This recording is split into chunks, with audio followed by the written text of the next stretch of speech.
கல்குவாரியை அனுமதிக்காதே. தமிழக அரசே திருடாதே. கனிம வளத்தை திருடாதே.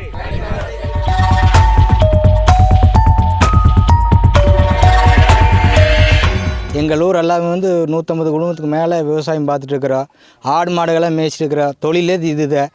இது இங்கே ஒரு 2 வருஷத்துக்கு முன்னாடி எல்லாம் நாங்கள் மில்லு கட்டுறோம், அது பண்ணுறோம் இது பண்ணுறன்ட்டெல்லாம் சுற்றியுமே எங்கிட்ட வாங்கிட்டு இப்போ கோரி அமைக்கிற பணியில் ஈடுபட்டுருக்கிறாங்க. அதை நாங்கள் பூரா இந்த 2 வருஷமாக போராடி தடுத்து நிறுத்தி வச்சுருக்கிறாங்க. இப்போ மீண்டும் அதை துவக்கலாக பண்ணுறாங்க.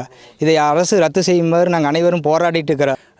இது முன்னாடி பார்த்திங்கன்னா 2022ஆம் ஆண்டு பார்த்திங்கன்னா ஒரு 25 ஏக்கரா ஜெய்சக்தி நிறுவனத்திடம் காடு வாங்கினாங்க. விவசாயத்துக்குன்னு சொல்லி வாங்கிட்டு மறுபடி கல்குவாரி அமைப்பதற்கு பணியை ஏற்படுத்தி பண்ணினாங்க.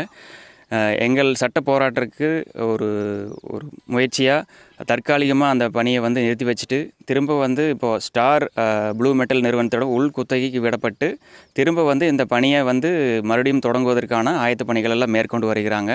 ஸோ இது எங்களுடைய வாழ்வாதாரத்துக்கு ஒரு கேள்விக்குறியாக இருக்குது. சுற்றுவட்ட பகுதி மக்கள் எல்லாம் விவசாயத்தை நம்பியும் ஆடு மாடுகள் மேய்க்கிறதாகவும் ஸோ அந்த மாதிரி வாழ்ந்து வர நிலைமையில் இந்த கல்குவாரி அமைந்தால் எங்களுடைய வாழ்வாதாரம் பாதிக்கப்படுது, நீர்நிலைகள் நீர் வளங்கள் பாதிக்கப்படுது. மேலும் இந்த அத்திக்கடவு திட்டம் வந்ததுக்கப்புறம் விவசாயம் இந்த பகுதியில் செழிப்பாக நடந்துக்கிட்டு இருக்குது. இது எங்களுக்கு சாப்பாட்டுக்கு வழி இல்லாமல் ஆகிறதுக்கு ஏற்படுத்தப்படுகிறதுன்னு நாங்கள் நினைக்கிறோம். ஸோ இது ஒரு 400 to 500 மீட்டர் தொலைவில் பட்டிமணியாரம்பாளையத்தில் மாதிரி பள்ளி இங்கே செயல்பட்டு வருகிறது. கல்குவாரி அமைப்பும் பணியை ரத்து செய்யணும்னு எங்கள் ஊர் பொதுமக்கள் சார்பாக நாங்கள் கேட்டுக்கொள்கிறோம்.